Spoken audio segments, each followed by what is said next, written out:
called Kenya Open, which is the main, the big event we've always had. But with a difference this year. On the Monday and Tuesday, 19th and 20th, we are actually having golf for the disabled. Golf for the disabled. This is the first one. This is the first time in Africa. In Africa, okay. And, it is actually a commercial. I mean, people earn money in that one. So it's actually a professional golf tournament for people with disabilities. And we'll have 10 players with their caddies, and they'll be playing for money as a profession. So, I mean, I think it's something that we brought in so that we can inspire people with different abilities to start looking at alternative ways of, you know, of rising up in the world and being able to make money through sport. So we hope that this will spur a lot of discussion and also interest in the area of how do we promote the sport of people with different abilities. So yeah, so this year's Magical Kenya Open is bigger than before with the addition of that event. So yeah, so it's keeping us busy. Right, so I'm interested to know does that really come with special gears for the other abled when you're talking about, you know, golf? I'm looking at the club, I'm looking maybe some of them, they are on wheelchairs. Or how does that really work? They have their own, they have their own specialized. Stuff. Yeah, so if there's one who needs support, they have their own support. In fact, there is a golfer who has a chair, has a traveling, and they move with it. And when they want to play, they adjust the chair, brings them up, they hit the ball. Okay. And then once they've hit the ball, they do that, and then they move along to the next place. Yeah. So really, there's a lot of adaptation that can happen when people get into that kind of level. And these adaptations that are happening at that level in sport, I think in time will trickle down, so that in the lives of ordinary people, those things can be used. So I think the whole essence of bringing up this kind of level of sport and you know, and the use of technology and fitments that make people play sport means that it will become much easier for other people to do similar things in future, especially as technology goes on. I think you remember Pistorius from South Africa, the Blade Runner, as it's called. Yeah? Yes. Those now are easily available, but at the beginning it was very high level tech and quite expensive. So so within golf the same thing is happening. Those we have people who have got prostheses, who have been amputated and have got prostheses, and those prostheses are designed so that they can take the pressure of the swing in golf, right? Which means that you can now adapt prostheses to many different ways. Okay. So yeah, so it's good. I mean, whilst people may see it as it's an expensive sport and everything else, there is a definite benefit that will come out of it. Indeed, indeed. Of course, expensive. They always say it's for the elite. You should try and demystify that. That is not really for the elite. But I'm also just buying these gears. No, but by the way, when people talk about you can golf, pay through your nose actually. Just getting a club, hiring maybe a caddy.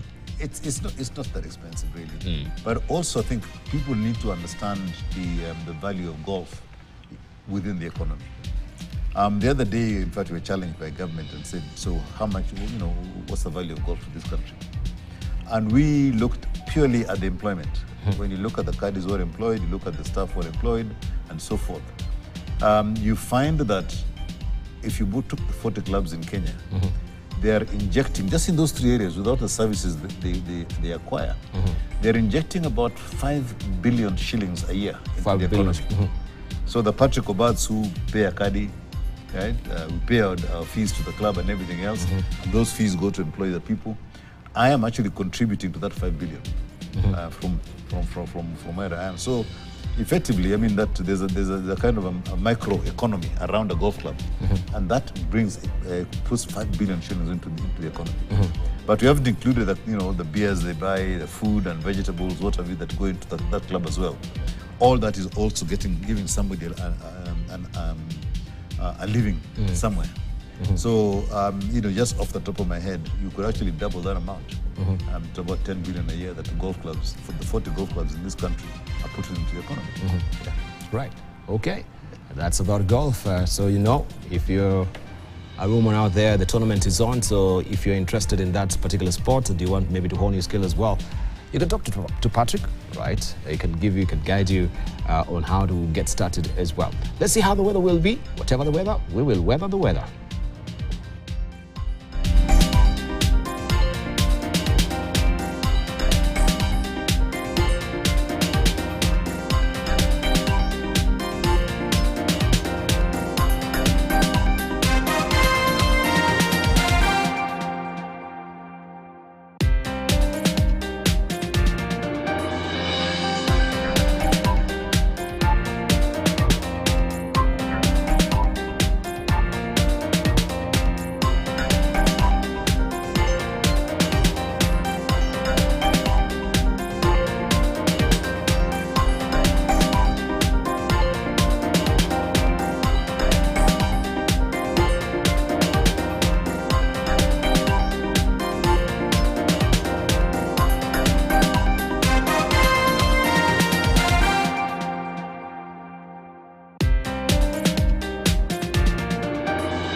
Standard the dailies for you. This is what is fresh off the press today. E-citizen school fees blow for defiant Ruto is what is headlining the front page of the Standard today. Court shocker. Judge slams the brakes on payment of school fees through e-citizen pay bill number, dealing the president's plan to collapse over 3,000 government pay channels into a single digital system a blow, even as the head of state vows. While in Japan, that his program is unstoppable. That story continues on page 2 of the Standard, I should say, this morning. That is 22222, blocked use of pay bill number to pay fees. And here's what the president is saying, just to zoom in so that we can read on together. It says, quote unquote, you may have heard the latest about school fees in Kenya. Some of the money paid by parents in boarding schools were insisting that it be paid through e-Citizen. The cash payments system is slippery and often an avenue for corruption. Technology will help us eliminate this. This is a story that you want to follow on page 2 of The Standard today. IBC clash as panel moves to pick bosses. We'll give you that story momentarily. A decision by the Electoral Commission selection panel to proceed and recruit new commissioners following a court order sets the stage for a clash with opposition after Azimio leader Raila Odinga dared the government to fill the posts and face a backlash, including return of mass protest. You have a story on page 4. What are Mario's kin girlfriend got from 760 million shillings estate is all about succession, and that is tucked away on page 8 of The Standard today. Also, Ministry, TSC fight for control of teachers. The battle for leverage over 364,000 teachers played out after the Education Ministry snapped a meeting called by the teachers' employer to review the TSC Act. The meeting was yesterday, and there were a no-show. And cheap loan? Forget it. After CBK hikes rates, Kenya Kwanza's rosy promise of cheap loans for hustlers is now up in smoke thanks to Central Bank of Kenya's decision to raise its benchmark lending rate. You have a story on page 5 of The Standard today. This is how it looks. Make sure you grab a copy for more stories inside The Standard.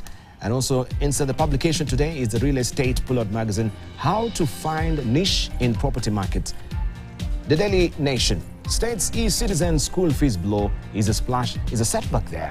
The High Court has suspended the Education Ministry's directive that fees for national schools and other levies like university cafeteria charges be paid through the e-Citizen platform. On a day, President Ruto defended payments to one government pay bill number. It adds to controversial state policies halted through public interest suits. And you have the story on page 6 and 7 of the Daily Nation. Also, the favored and the forgotten number of times ministers have visited region. Well, you can spot your region, how the visitors have been darkening your doors there. And you can see Northeastern, actually it's in black there. Most tours, they're painted or colored. What color is this? Looks like yellow, yeah. And we have also on the northeastern side that is black. Western 88 times, northeastern 26 times only. On western region, so the least tours we have in black 241, and the most tours is 2,297. Right, so this is a disparity that is there. Nyanza and Western also in the black. Rift Valley, blue. Eastern is also blue. Central is blue. Nairobi is blue. We have the coast as well, blue. The rest is here. Cabinet secretaries with the most local tours are here. And we have the Prime Cabinet Secretary Musalia Mudavadi, Kithure Kindiki Interior, Susan Namukicha. We have Florence Bore, Labor and Social Protection, Zachary Njeru of Water as well. These are the faces that they're gallivanting about the country. You can read all about it inside the Daily Nation this morning. On the sidebar, half of Kenyans in debt crisis without a pay raise in 5 years. Half of Kenyans in debt crisis without a pay raise in 5 years. Nearly half of Kenyans have reported financial stress amidst income stagnation since 2019, forcing many to pile up debt. A new survey shows, and this is on page 8 of the Daily Nation. Kirinyaga toxic drink death toll rises to 10.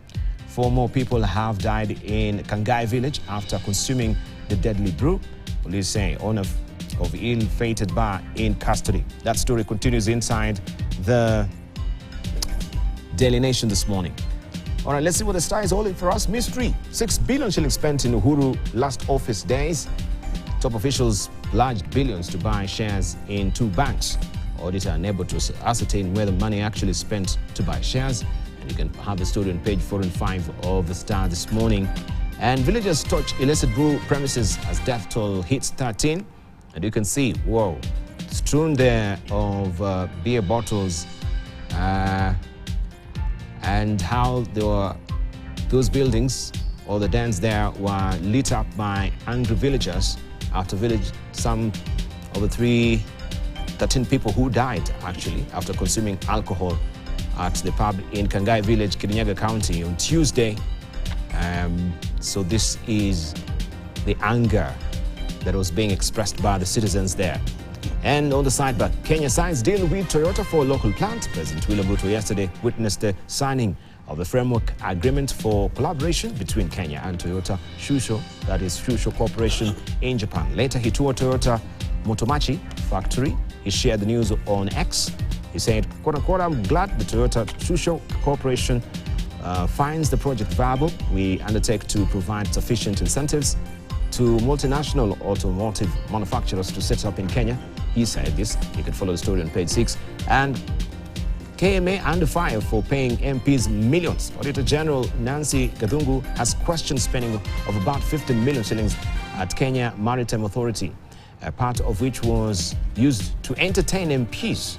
A new audit shows that the authority paid 41 MPs daily subsistence allowances to the tune of 3.1 million shillings for a 4-day activity. This means each MP went home with about 75,000 shillings, which translates to about 19,000 shillings per day. And TSC locks and train teachers out of class. That is another story you can follow inside the Star. Top destination Europe for Ruto ministers. New poll shows Europe preferred destination for Ruto ministers. This is according to TIFA survey. You have a story on page 2 of the Star this morning. All right, this is a People Daily, and CBK is warning you, prepare for expensive key food prices. Cost of living set to rise in next 3 months due to high input values and exchange rate depreciation, says top banker Thuge. And you can follow the story on page 4, brace for hard times. And that is what you want to follow on page 4 of the People Daily this morning. And how DPP helped Sonko get off the hook in 357 million shillings corruption case is off the hook, guys. And you can follow that's the story inside the People Daily. Another blow as court holds Ruto's school fees payment system is inside Taifa Leo, not Taifa Leo, but the People Daily. Taifa Leo is what was on my mind, just to show you next. Bima mpya ya afya ni sumu. This is what the Council of Governors chair, or the Council of Governors are saying. Magavana wapinga sheria iliyolazimisha raia kutii masharti fulani ndipo watibiwe. That is the story you want to follow inside Taifa Leo as well. Allow me just to go back there to the Business Daily. And this is the splash. Half of Kenyans financially stressed as pay shrinks 25%. Workers earn less, 20,000 a month, the most stressed. Real wages have been eroded by 25% since 2019.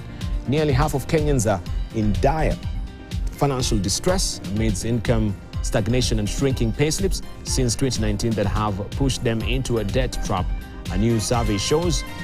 The Financial Services Monitor by Old Mutual Group reveals that 48% of Kenyans, or about 9.5 million in both formal and informal employment, currently feel overwhelmed or highly stressed by the financial situation, with the lower income earners and women feeling more stressed. This is a story that you want to follow inside the Business Daily today. Ruto strikes 99 billion shillings car assembly deals. I read for you that particular snippet on other publications, so all the gritty details also are tucked away on page 4 of the Business Daily. Safaricom parent Vodacom faces 170 billion shillings bail in suit. A South African could receive up to 170 billion shillings from Safaricom's parent company Vodacom as compensation for his innovation of the Please Call Me, that is PCM service used in Kenya and other markets. You can follow the story inside the Safaricom. And we have CAA in fresh bid to curb counterfeit funds. That is on page 8 of the People Daily this morning. Let me cross over to Uganda quickly and see what we have on the front page of the Daily Monitor. The 7 deadly causes of cancer, together in battle. As we commemorate the World Cancer Month, we seek experts' views on the leading causes of cancer in Uganda and what measures one can take to minimize the risk of contracting the deadly disease. This story is on page 2 and 39 of the Daily Monitor. 21,829. A 2020 World Health Organization country profile for Uganda showed that the deaths from cancer stood at 21,829 against registered cases of 32,617. A healthy diet, that is a death trap. It is advisable to eat good, quality food, not those with aflatoxins that cause liver cancer. Doctors say the risk of cancer is growing due to poor feeding. Also, alcohol. We saw what happened in Kirinyaga, and is worrying also in Uganda. Doctors say even low levels of alcohol consumption have been linked to an increased risk of certain types of cancer, including breast, colorectal, liver, and upper digestive tract cancers. That is the story you want to follow inside the Daily Monitor this morning. The Congo unrest, hundreds flee Eastern DRC as the M23 government forces clash. You can follow the story inside the Daily Monitor as well. Lawyers to boycott new law year. Do over judicial freedom. And pressure group in Muhoozi named sends mixed signals. That is the Daily Monitor. In Tanzania, Indian billionaire expands Darport interest with TICTS or TICTS, Indian Farm and Dani International Ports Holding. Owned by billionaire Gautama Ndani, is expanding its business interest in the Dar es Salaam port by acquiring Tanzania International Container Terminal Services Limited through a subsidiary. You can follow that inside the Citizen. Why Tanzania should invest in women-led business. All that is inside the Citizen today. 7 people blind in Zanzibar after using local red eyes remedies. Interesting. 7 people blind in Zanzibar after using local red eyes remedy. Of course, there has been a red eye alert that is in Nairobi, in Mombasa, and other parts of the country. Please do not have your self-medication. So we cannot truly understand what this is all about. It is imperative that you go to an eye specialist for a checkup so that they can know what is actually causing this red eye. But have we been able to establish what really is causing the red eye? So lately we can see this red eye. I saw also Dr. Shema Mochodo was trying to swat a butterfly here. So we have butterflies here also in the studio. Elsewhere people are saying what is happening. Is this the effect of El Nino as well? This red eye, so you can see 7 people blind in Tanzania because of seeking over-the-counter maybe medication. Yeah? Conjunctivitis is spread because of bad hygiene. Bad hygiene. It's as simple as that. You know, it's a touch disease. But I mean, if once you get the germs on whatever it is and you touch your eye or whatever it is, automatically you get it. So I think we just, as they said for Mombasa, it's just people have to wash their hands and almost follow COVID style hygiene. During the time that conjunctivitis is around the place. And it takes very little for, you know, just flying insects, whatever it is, you have got it to touch your eye, whatever, and you do this, and you got it. So I think we really need to just think carefully. And if you see somebody with a red eye, be careful. Don't, you know, greet them in the usual way, you know, with a fist pump or whatever it is. And just be careful. Yeah. So at least this is you can't keep away a distance, or we need also some distance. No, there's no distance necessary. Yeah? It's not just direct contact. Direct contact. Yeah. Just avoid with people who have got red eye. All right, and what about the swatting that I saw Dr. Shem with the housefly? Are they able also to transmit the red eye? In our conversation with some medics on the diaspora health task team, okay, they mentioned that there is a virus going around, maybe not exactly like COVID, but not too far away from it. So I think taking precautions, those good behaviors, of course, wash being part of it, hygiene and all that part of it. But yes, it means we need to go beyond that. But also you wonder the effect of the El Nino. The growing number of hyenas, Professor here was complaining about some of them. In our place, it's more monkeys. As you come out, you have to waddle around the monkeys. we need to figure out, even though biodiversity is important, sometimes I ask myself, what value do hyenas add? What value do snakes add? And of course, the butterflies, perhaps they help in cross-pollination. But then again, let our researchers not be idle. Let them be ahead of the game and be able to predict, utilize technology, evidence-based technology, just to say if we need to take certain precautions, then those precautions are shared so that Kenyans get to know. I think critical information is not coming out sufficiently, particularly from our researchers. So you don't think there's any value from hyena, from our tourism sector and snakes as well, the snake parks that we do have here? Or you are advocating for more research? There could be something we could get from hyenas. Maybe it would be, I think so, but perhaps they should be contained within the parks. Where they add value. Maybe they should do more research that we can be able to extract more of the endorphins from hyena, so we can be laughing citizens, so that at least we have conduits to express our frustrations. We're We're always happy. We're always laughing. Even in hard times. I think I'm not very happy with my colleague. You're not very happy with Dr. Shemucholo? The first thing is the mouth he was sweating, is a very interesting business in US about swatting. but it's very different from this one. It's from SWAT, the SWAT, the SWAT team. The security. So one way to intimidate you is to call the SWAT team and they come to you. Yeah. But the one he's referring to, swatting the moths, there's an interesting research online, I think I saw it yesterday, that moths are not always attracted by light. So people are doing research. I'm also surprised. They've been always attracted by light. The research is counterintuitive that they're not attracted by light. They're not, okay. I will find out what they look for in a ramp and so on. But it's not true. Yeah, but I'm also surprised that my colleague can say that hyenas are useless. No. I just said I don't know what value they add. I didn't say they add a lot of value. They are scavengers. They clear the system. Yes. Yeah. And they are opportunists. And we should even need to run from them. Because the way hyenas behave, being opportunists, the way most of us behave. We are always looking for opportunities to exploit. And then if you look at our folk roles, there's so many negative stories about the hyena. And it's always failing, and it's always a failure. So I'm surprised now we are worried about an animal we have always talked against. I like my colleague's statement that we need to go back to COVID. That we always be clean. Yeah. Now, some of those points where we used to wash our hands are not functional. And apart from washing our hands, I think another thing we should have followed up after COVID was health consciousness. I used to see people walking, people running, people jogging. Now you don't see them. So I think those are some of the protocols we should have kept on, so that when there is a crisis like conjunctivitis, it doesn't come because we are always very, very health conscious, very clean conscious.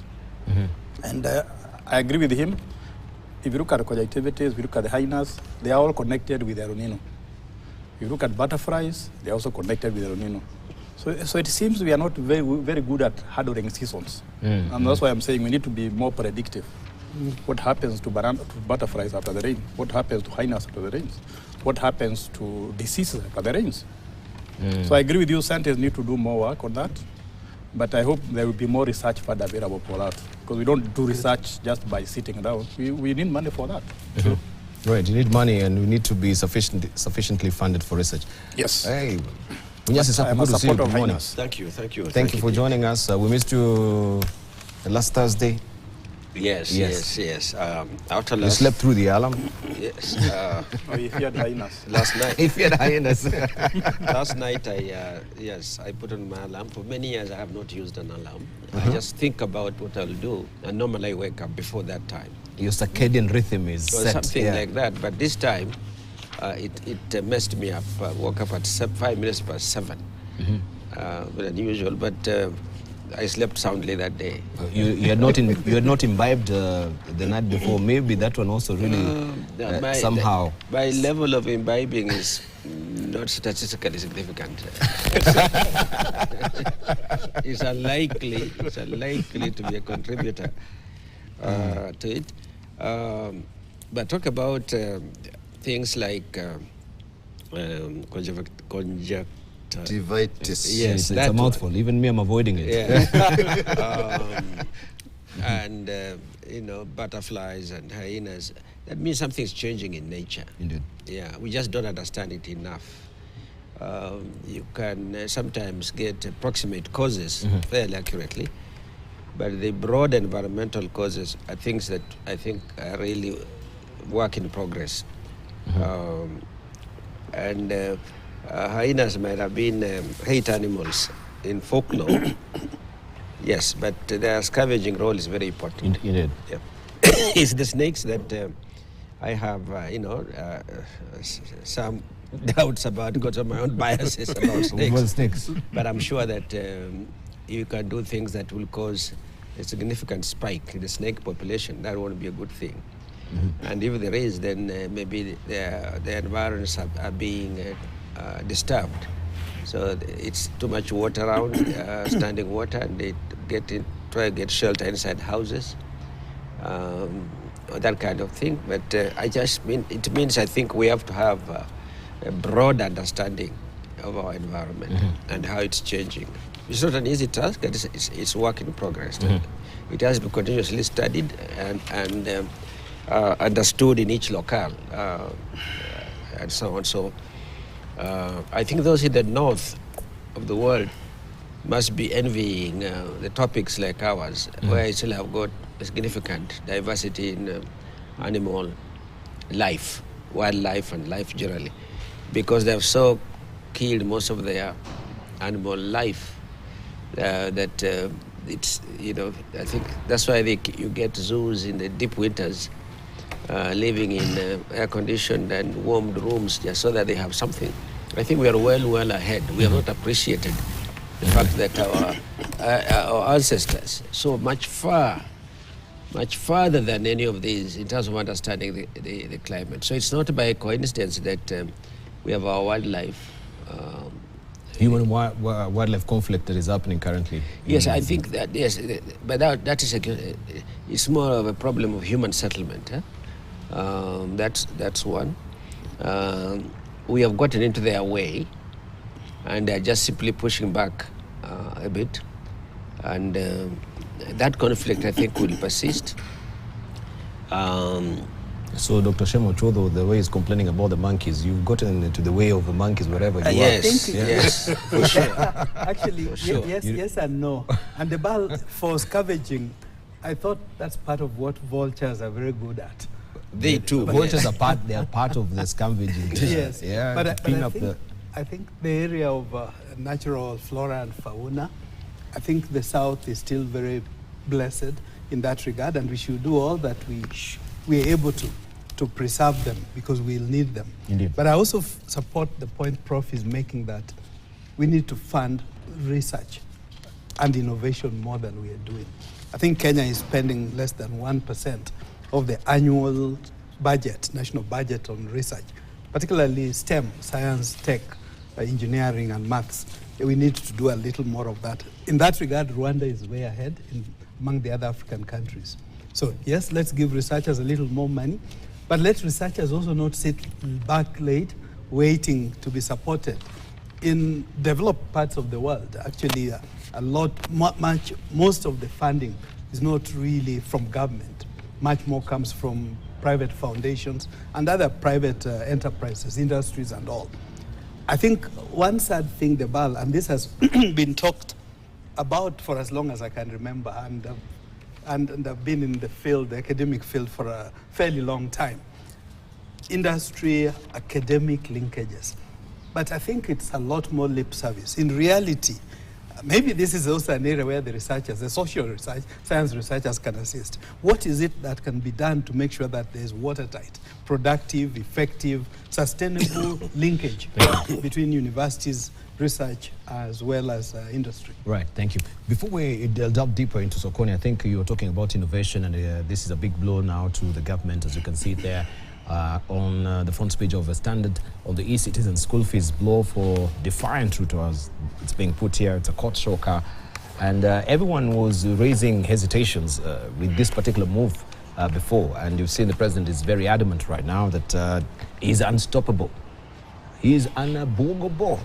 Yeah, if you may remember the Unbogable song as well. Of course. Yeah, so this is a story that maybe we should put it into perspective. We were here and people are loading the move. They're saying, oh, this is another way of lancing this ball of corruption in the country.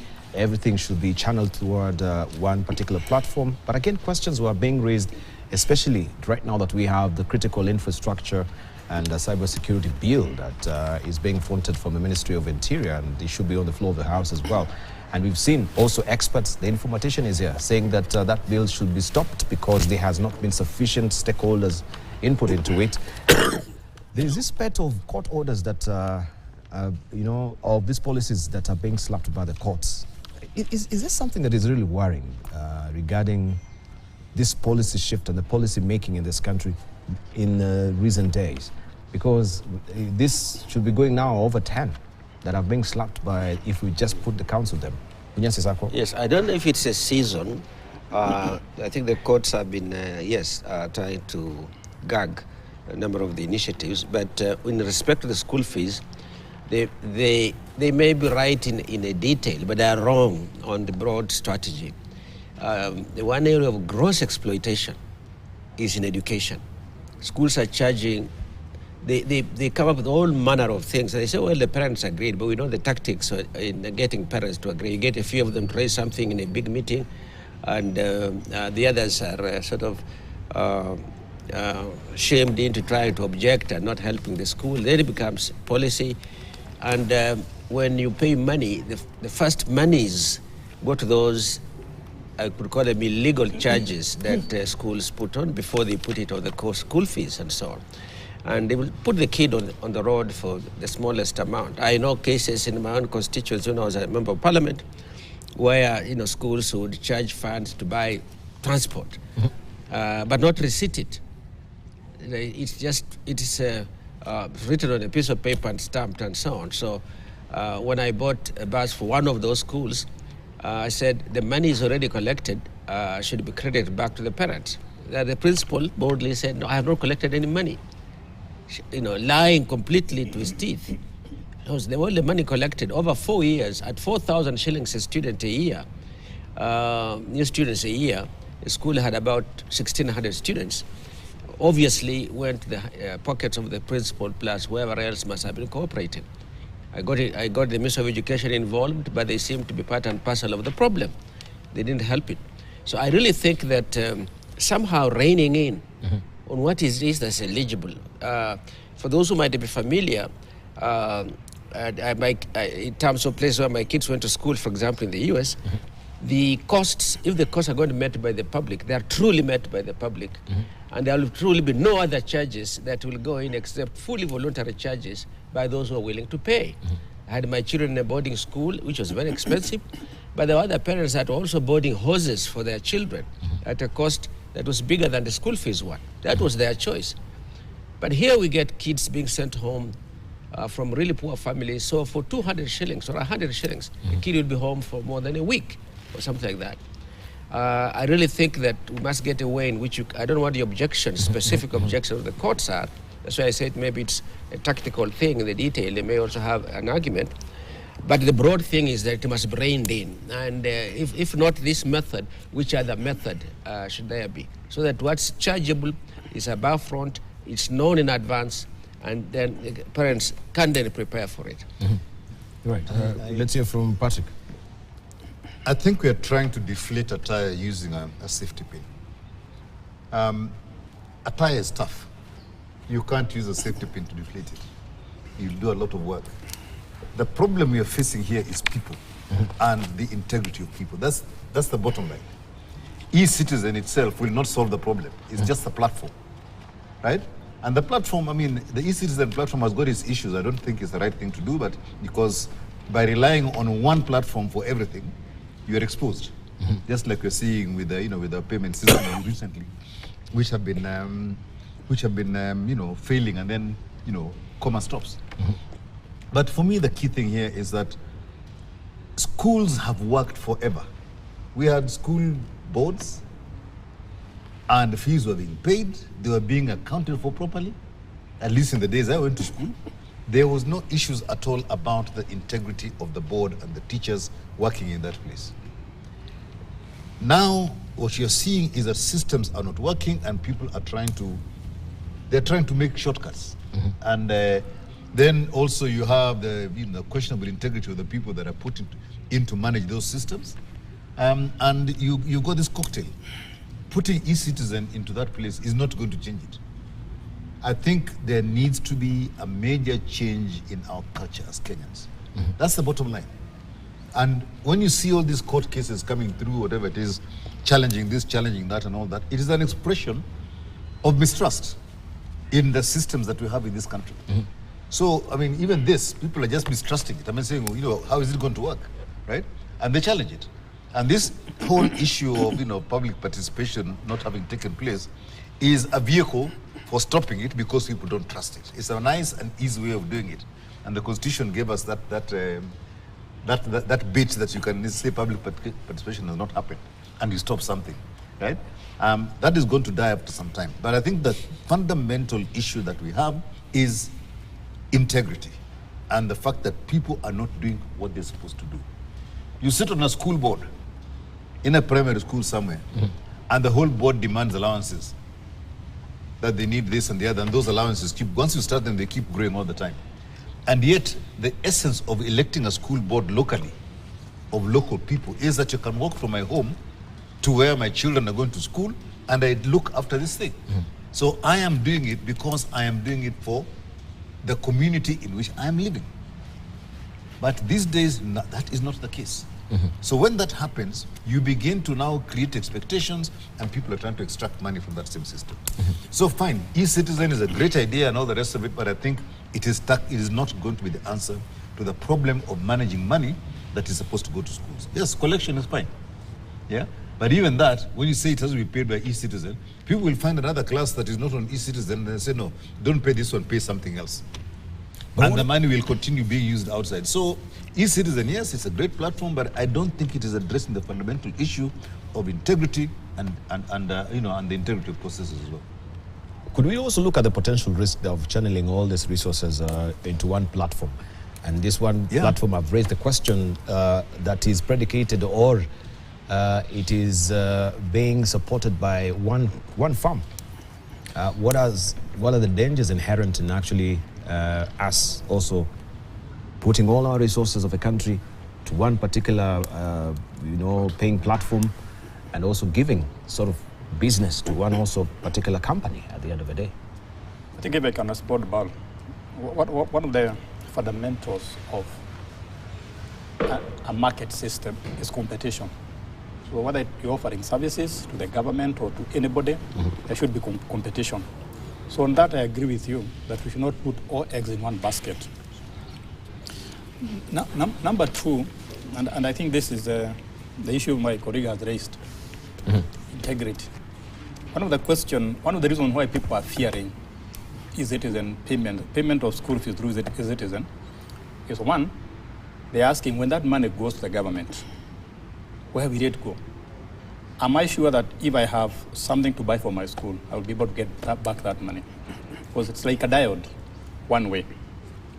That's one fear. Number two, which nobody wants to say, is that the schools nowadays have become financial centers, not academic centers. So people are fearing that if we pay through e-citizen, we lose control of this money. And I don't think a very good headmistress, a very good headmaster should be worried about e-citizen, as long as you're doing the right thing. But there are a lot of people who don't like being controlled. And they realize that if e-citizen works, then I'll not be able to control any money. So whether you're looking at it from the government point of view, from the parents' point of view, or headmaster's point of view, everybody is suspecting someone. Like I heard on the streets the other day that the reason why the government wants money to go to e-citizen is to pay debt. And people believe that we have a lot of debt, so the government is looking for money from any source. So one is integrity, but we also need to, we need a very good explanation of what happens as a headmaster of a school. If I've paid the school fees and I want to buy beds for my students, books for my students, something for my students, shall I be able to get money as quickly as I pay? That's one fear. But the question of risk is there. I remember the Norwegian sovereign fund. But even if we go there, what happens with the PTA meetings and those forums, the ones to interrogate, the financial fluidity of that particular school part to of the actually look at the balance sheet and They're the part of the transaction? problem. Yes, they're part of the problem. Yes. You see, that's what I'm saying, that schools have Completely. become financial centers. Yes. So in a meeting you go, the biggest agenda is always about money, not about other issues. And the school leaders, the board and so on, have a way of coercing parents to agree with what they want. And he'll tell you, those who have been in the board, they know that. So I think there's an issue of integrity here. It's not, and I agree with him, whether you bring EZZ or not, people will just go cash, and you'll not be able to get that money. Or they say set a certain M-Pesa number instead of setting to pay the number. Yeah. So we must look at the key problem here, which is trust, integrity. Can we trust the schools with money? Can we trust the government with money? So everybody is suspecting everybody. So these are the issues of public participation. These are the issues of, those are the issues. The key issue is integrity and trust. All right. Let's, as winding up with the issue of the critical infrastructure and that bill that had actually raised that the stakeholders have not really... Can I add something that I forgot? Okay, sure. The Norwegian sovereign fund that they got from oil had so much money. And guess what they did? They divided it into two funds to reduce the risk. So even us, we need to have maybe 2-3 e-citizens where we can pay this money so that we distribute the risk. The bill, It's a good idea. it may be a bit unfair to generalize. There is no doubt a good chunk of our society is rotten from the behavior, from whatever we read in the media daily. But I think it's also good to acknowledge that there must be a few very good school administrators who probably need a reward system to be better leading lights and examples to others. But having said that, Debal, in terms of the critical infrastructure, it looks to me like watching the central bank governor last night on your channel. It looks like he listened to some of what people discuss on this forum, on your forum in particular. Because two things I heard him talk about, which has been discussed on this table. One was him talking about concerns about M-Pesa downtime, the one single point of failure, which I think has been talked about here quite a bit. The other he was talking about was the need to relook at this aspect of allowing the shilling to get its own level, some controls, some balancing act. He also talked about that, and I think we have talked about it here. But the aspect of M-Pesa, downtimes and all, I think we cannot emphasize it enough, that it's not good to rely on a single system. In telecoms, we say all good things come into two. And for me, I'm hoping this is going to be the mechanism to resuscitate postal services, working with maybe another operator to provide an alternative gateway. E-Citizen is good, and I must also admit that Kenya is part of a global community of nations. There are common practices. In health, for example, they talk of evidence-based, and this is becoming very popular, particularly in the UK. I think we have been told that since government started going e-citizen, the revenues have grown 3 or 4 times, 2 or 3 times. I mean, for me, that's evidence-based, meaning this is something right about it. I think the only issue, 2 issues here, and one issue is what, reading from the summary of what the plaintiff had about it when he went to court, is that a large number or a sizable number of Kenyans are illiterate. They may not know how to use e-citizen. I think that's a good reason to bear in mind, but also having alternatives or backups so that should e-citizen have a problem, you roll over to another system. But there should also be, as you have a transition normally, the BAL, it cannot be just, you say, all of a sudden, everybody must go e-citizen. It must be gradual. Indeed. So I think for me, it's the right thing government is doing, and Ministry of Education and the President as well, only that let there be mechanism one to popularize. Let's move from 60% of our populace not having good internet is not good enough. I would be happy to hear next year it's gone down to 40%. So until we get to that stage where maybe 80, 90% have good internet, let's have alternative arrangements. Right, and that seems to be the major problem. You know, the policy shift shocks that come. Right. You wake up in the morning and it's splashed in the headlines. Tomorrow we are paying through this particular channel, I mean, there has to be a gradual, very, transition that really, we are unstoppable. You know, such sentiments that comes also from the head of state. That doesn't really augur well also with institutions that gives these directives. The other, alternative thinking around that, around the timing of reforms, whether reforms should be eased in over time, or whether you have a hard deadline. After some public education and so on, a hard deadline, and you begin dealing with the shortfalls in it and so on. And I think the jury may still be out, but it's not obvious that easing it in over time is superior to having a hard deadline and then dealing with who is left out and why. What are the infrastructure constraints, for example? Then now you have a quantitative target to achieve to be able to overcome those. So I think that Kenya is trying to have its cake and eat it, as they say. We talk about connectivity and the depth of penetration in Kenya being comparable to many developed countries, getting to be comparable to some of the developed countries, and certainly being fairly ahead among the middle income countries and so on. It suits us then. But now you see, I hear my colleague Shem here say, we are still far in terms of our capacity in the villages. There are people transacting in the villages for many complex activities, if you can call them that, on M-Pesa. Illiterate people, the one thing they know is how to draw down their M-Pesa balances and rarely send, but how to draw. They get to learn. They have children in the families and others in the families, and we will get to teach each other. I just think the ability of schools to cheat parents in Kenya is a scandal of huge proportions. And the people who are most affected are the lowest income people. Now, if e-citizen isn't the solution, it's certainly one of the solutions. We must consider others. But we must not lose any time in allowing schools to become the major collectors of money into their own pockets. And we see it and we know it and so on, including with the school board's concurrence. And as I said, you talk to education, others, they won't do that. They have, before the education officer goes to a school, there's a charge the headmaster puts aside and gives to that person. And that's a standard payment.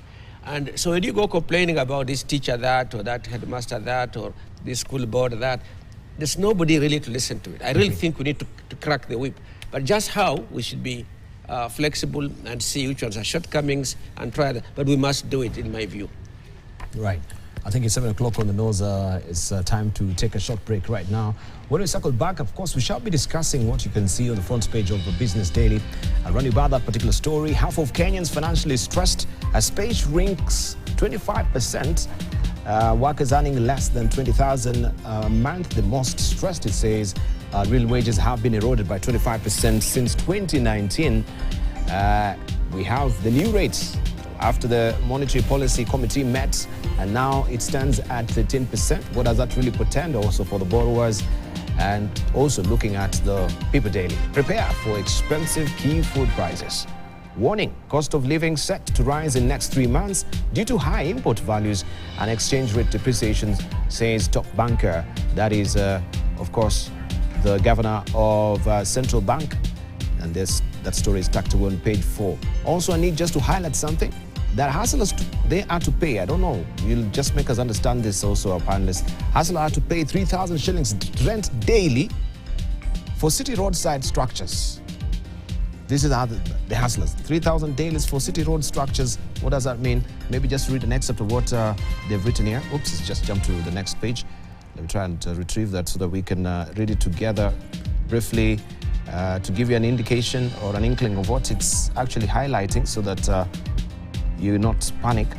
We have the Business Daily saying owners of temporary structures on road reserves in Kenyan cities will be required to pay a minimum fee of 3,000 shillings daily under proposed regulations that will also allow the government to lease roads reserve space.